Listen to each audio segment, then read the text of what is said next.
We're going to present on ethics here in just a sec, but I wanted to introduce the company. So we are a consulting group that specializes in data science and machine learning.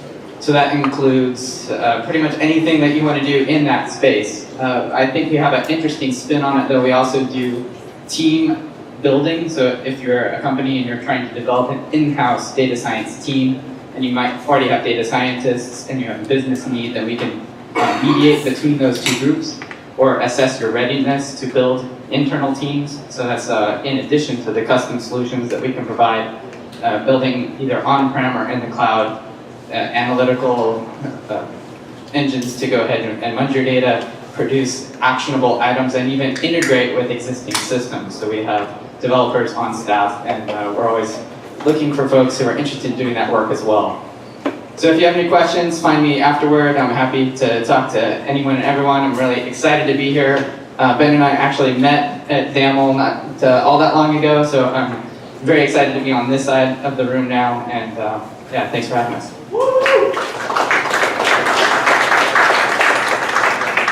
Hello everyone, as was explained, my name is Ben Rogojan.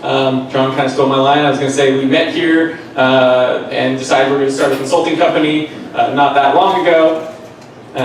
So what I want to talk about today was ethical machine learning. And personally, this topic kind of came up because we had a client come to us, or a prospect, and ask us for a certain project, and it was the first time I'd ever sat there and thought about machine learning and data science and how it could really be used in ways that maybe I thought wasn't necessarily beneficial in a social manner.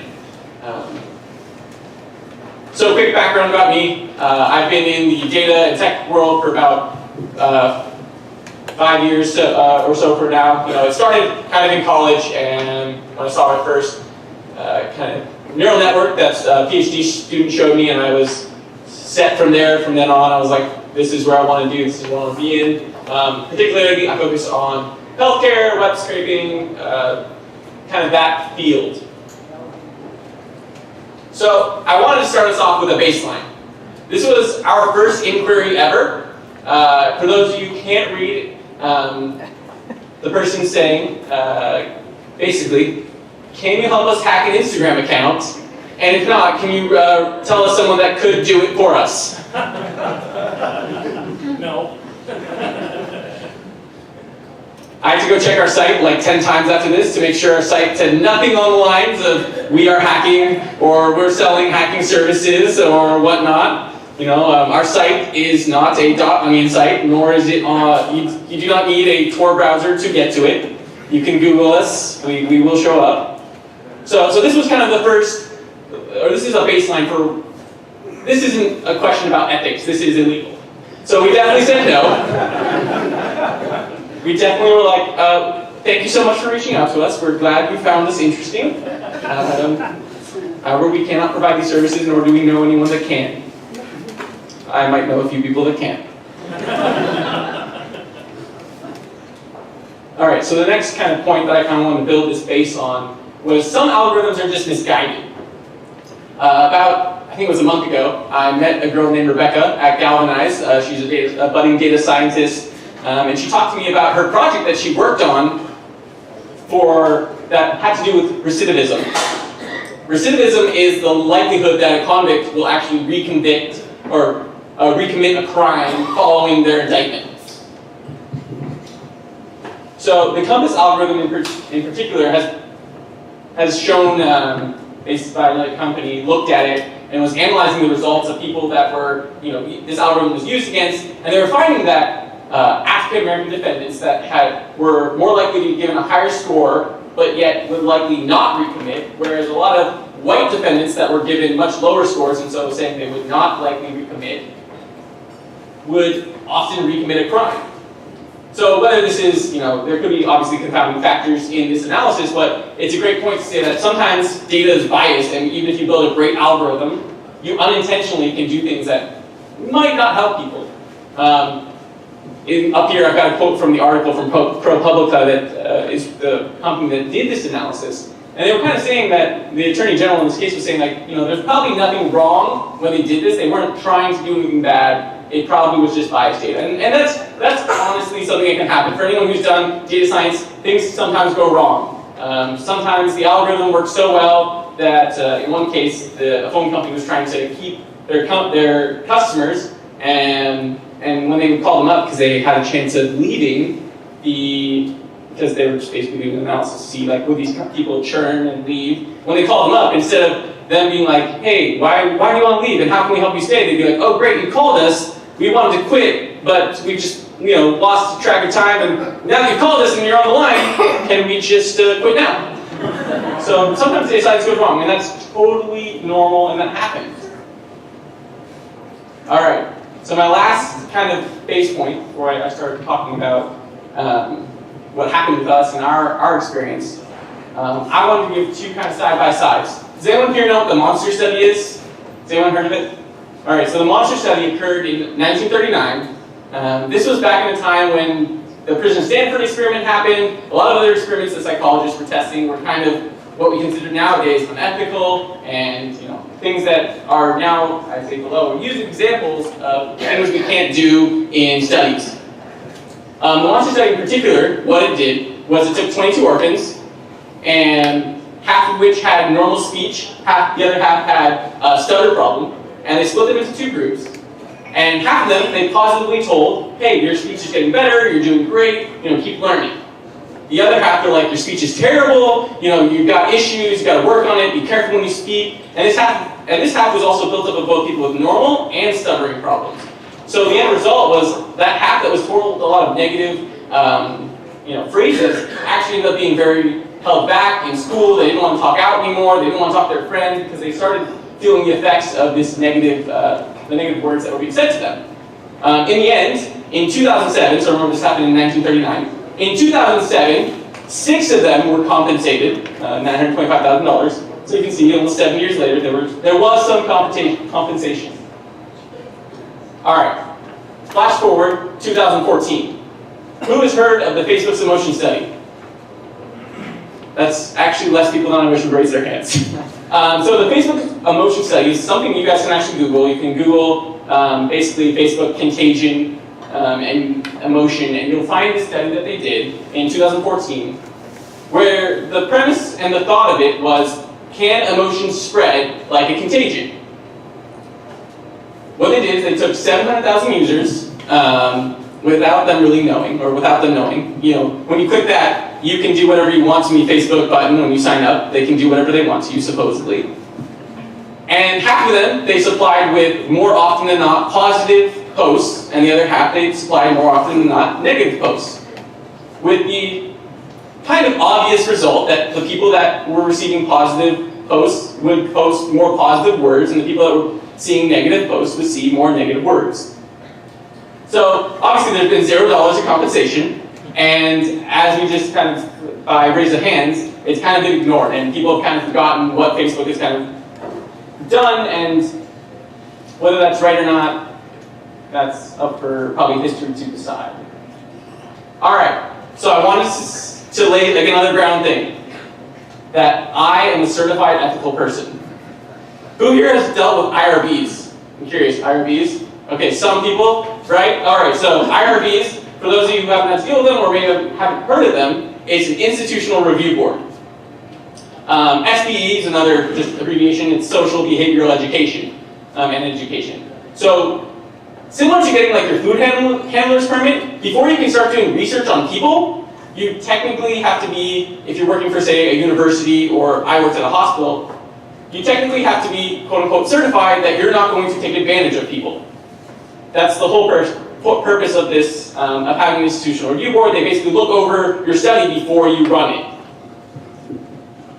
So my first data science project ever really was, like I had to go do this, it was 2 days, and at the end, basically what I learned was you should not take advantage of pregnant women, children, or criminals. And that's the basis, so normal people's okay. Totally fine. All right, so now, on to our story.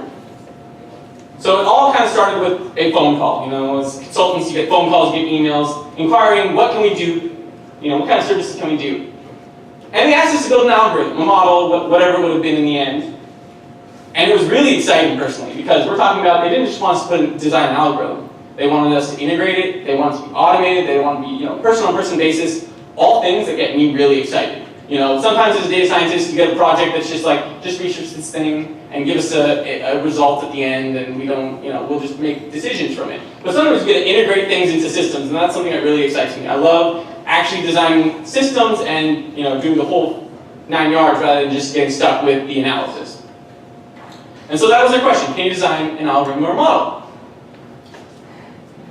But what kind of model? And what company? Well, the company was a casino, and what they wanted us to do was to maximize customer reinvestment. Now that's fancy words for, if you ever go to a casino and you spend $500, they might give you a certain amount of free play, a certain amount of free drinks, a certain amount of whatever to keep you playing, right? Like that's just normal. And what they particularly wanted to focus on, because they had both an online presence and an in-store presence, they were like, we want you to figure out and design an algorithm that maximizes customer investment. So say we give someone $100 of free play. Will they then spend $200? And we want to make sure that this is a person-by-person basis. So maybe person A needs $50, maybe person B needs $100. And then if we give person B, $200 later, or if we give person B another $100 up to that first $100, will they only spend $50, and then we lost money? So where should we draw that line? So from a technical perspective, honestly, this is a basic optimization problem. What's the correct amount of money to give at what rate, right? Like, it's not something that's complicated. It's the integration probably would have been the hardest part. You've got users that would, supply information as they're gambling. You feed it to your algorithm. Based off of those results, you keep feeding the system. And again, it's not something that's hard. There's plenty of other systems that are very similar. You've got plenty of e-commerce sites that predict prices. What prices should we give what person. You've got coupons that get predicted for what coupon should we give what person. It's not something new, and there's probably some casinos that are already doing this. But honestly, after the excitement kind of died down, because again, I was really excited personally about this project. Just the whole idea of getting to develop and put something into a system got me really excited. But after about a day, I remember texting John, and I was like, John, I kind of have a moral dilemma with this. What's the social impact of this algorithm? What could possibly go wrong? Sure, maybe 90% of the population is fine. But what if there's a small portion of the population that this algorithm actually impacts so negatively that it destroys their lives? I don't want to be responsible for that. I kind of felt like they were asking me to, if I was a chemist, they'd be like, can you make nicotine more addictive? Because if you can do that and help us sell more cigarettes, we would love that. At least that's what I felt like. So this got me thinking, what are other examples of things that could possibly go wrong? What are other examples of companies that could possibly take advantage of people, using algorithms? Sometimes intentional, sometimes not intentional, right? So for instance, what about alcohol ads to recovering alcoholics? You might never even know. You might accidentally segment some group of people that ends up being alcoholics.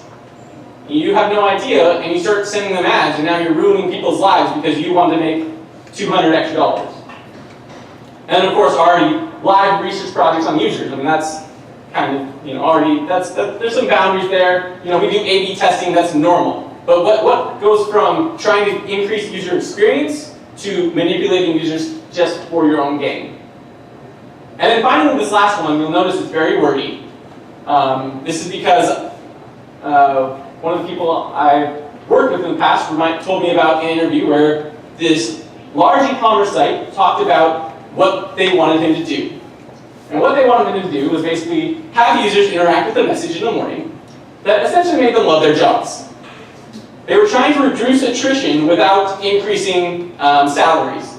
And that's kind of a scary big brother thing to me. The whole idea of can we confuse people with messages? It is the current fake news idea. It is that, how do we take that and make people maybe love their jobs and leave them less often? So I want to say something where it's forget about the 3 laws of robotics. Forget about, the whole concept of Isaac Asimov's laws. We're all concerned about what robots will do, right? We're concerned about Skynet or AI taking our jobs and these other things, but it's the real thing is businesses are what's running this, and we're not careful, if we don't govern ourselves as machine learning engineers and data scientists, the government will. Like, just give it 5 years and the government will figure out what we're doing, and they'll be like, never mind, you guys can't do this anymore. So that's kind of my focus on this whole point. You know, it's not black and white, and it's definitely not zeros and ones. Ethics is not that. Ethics is a much more complicated subject that, you know, right now, maybe sometime in the future, we'll develop an AI that can discern ethics. But for right now, we are the ethics mediators. We have to decide what is right for us to do, what is wrong for us to do with AI and with machine learning. There's a lot of opportunities to benefit people. There's a lot of opportunities to actually increase, you know, not just the bottom line, but social impact at the same time in a positive way. So I just have some final thoughts, you know, this is kind of my QA slide. Some final thoughts. If there's any discussion that anyone wants to talk about, you know, if you've ever worked on an algorithm that you kind of question, or, you know, should companies have committees to ensure that there's a positive social impact? You know, is that something that's possible? Is that something that's just another layer of bureaucracy that will cause us to never want to do AI and just like let us do, you know, I don't want to be restricted personally. I love being able to do anything, but will other people take that as an advantage? So, thank you.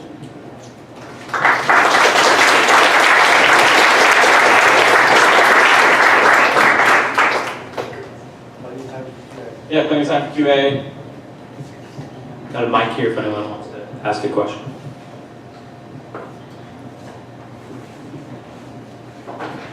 Do you feel like we need to basically know what the data is before we actually work with it? Like, what if they just give it to us, we don't look at it first, and just give it back to them? I mean, is that an ethical thing too? I mean, from that standpoint, I believe in general, whether it's an ethical thing or not, you know, you kind of have to know what the data is saying. In general, it doesn't really matter whether it's ethical or not. You know, it's really hard to discern things just straight from data. You can there's plenty of times where people do blind, kind of black box data science projects, but I think it's much easier when you have, you know, subject matter expertise that someone says, hey, this is what this data is, this is what the processes are behind it, this is what actions are actually happening, this is what the day-to-day, you know, is going on. So from an ethical standpoint, yes, it's important to know with your data standpoint, but even just from a general development standpoint, you need to know.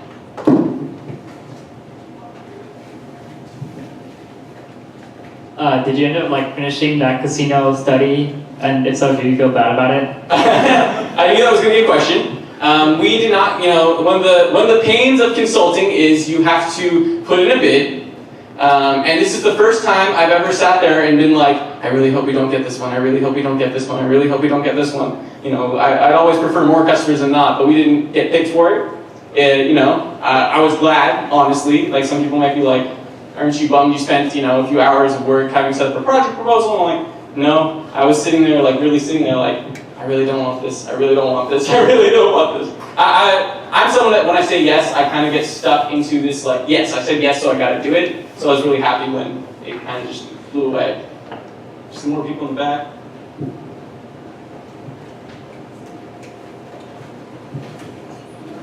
So what about the efforts of highly addictive games?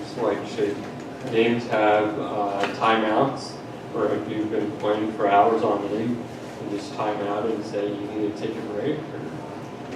Oh, are you saying that they do have that, or are you saying that they should have that? I'm asking you, do you think they should have a timeout? Or? I mean, I don't go to the casino often. If they have timeouts, that's great, but I don't think they would. That'd be great if they do. I think that'd be great if they do. But I don't go to casinos. Go ahead. So I can see there are several levels on which this might work, and I'm curious where your thinking runs. So on a personal level, you might find gambling, abhorrent, right? I mean, maybe people shouldn't spend all their money when they don't have it. And then there's a brand level. Maybe your company doesn't want to be associated with these kinds of projects. Maybe it wouldn't be good for the company. Then there's a legal level, where maybe at some point you're breaking the law, you're exposing yourself to lawsuits or prison terms by doing certain kinds of work. Yeah. So what level were you thinking when you were getting these projects? Which of those levels, or what are those levels? I mean, or maybe the harder question is, what are you advocating to us? How we should behave going forward, given that there aren't established standards? No, definitely. All of them. I definitely thought of all of them. I definitely had a moment where I was like, can I go to jail for this? One. Two, if someone, again, that Facebook study, for the moment, it was a splash in a pan for a moment. That definitely came out and people were like, oh my gosh, Facebook is terrible, and they did this study, and then it went away. And so yeah, there's definitely a concern for, is your company going to be associated with this thing if it somehow gets out?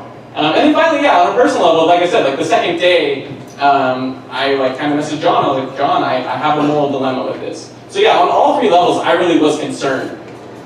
And from an application standpoint, there's a certain point where obviously you're benefiting the customer by doing really good machine learning. You're giving them better service than they want. I was talking to some people from Michigan that I know, and they were telling me how much we love Amazon. We love Amazon. And Amazon, they're using obviously similar things to make you buy more products, but they're also doing it in such a way that in some ways it's helping you, in some ways you're just buying extra products that maybe you don't need, but at least I feel like there's a boundary there.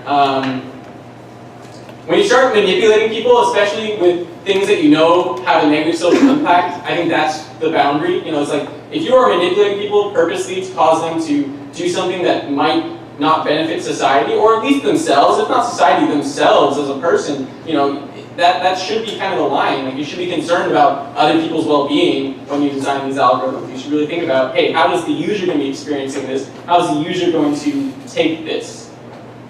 We've got time for about one or two more questions. Or can I say Kim and then I hand him the mic? Go ahead. Sorry. So the way doctors and lawyers have code of conduct, or there are laws that do no harm. So do you think having professional ethics for software engineers and data scientists, like that, before the government comes in and puts in rules, would be more helpful? Yeah, no, I definitely think, I think I briefly talked about it. It's like, we don't do it, the government will. That's the thing, the government, when marketers try to market to children smoking, the government came in and was like, no, you can't do that. When they tried doing subliminal messages in theaters, the government's like, no, you can't do that. And that's what's going to happen. If we start trying to manipulate people in a way that's unbeneficial to them, and a way that they think is not fair, the government's going to come in and give rules. So it's better that we establish them first and say, look, we have rules. We're not trying to, make money in a way that's unfair. I don't know if you got the mic. Last question? A lot of pressure, I guess. I actually worked on products in the past where I've had to ignore some of the data that we had available. If you had to still work on something, are you prepared to maybe denigrate a product or use something less? Like, I know Apple's really well known for having a strong privacy stance, but they've said it's actually affected their products a lot, that they've restricted the data that they use. Is that something you've considered? Yeah, even on this project, I was trying to figure out ways, if we get this project, how would I convince them to create a subsection of the algorithm that specifically looked for people that had clearly gambling problems, and they would just be like, no, you're cut off, buddy, or something, because that was definitely something I thought about. So it's like, you're going to lose money as a casino, but in the long run, that customer's going to come back more often, probably, maybe. And even if not, at least his life, wasn't ruined because of your casino. And to me, capitalism is not just about making money, it's about, hopefully benefiting everyone around you. That's why I think Seattle's doing so well in some ways, is because capitalism is doing great here, and there's also a lot of economy because of it. So that's my view of it. All right, thanks everyone. Give it up for Ben. Thank you guys.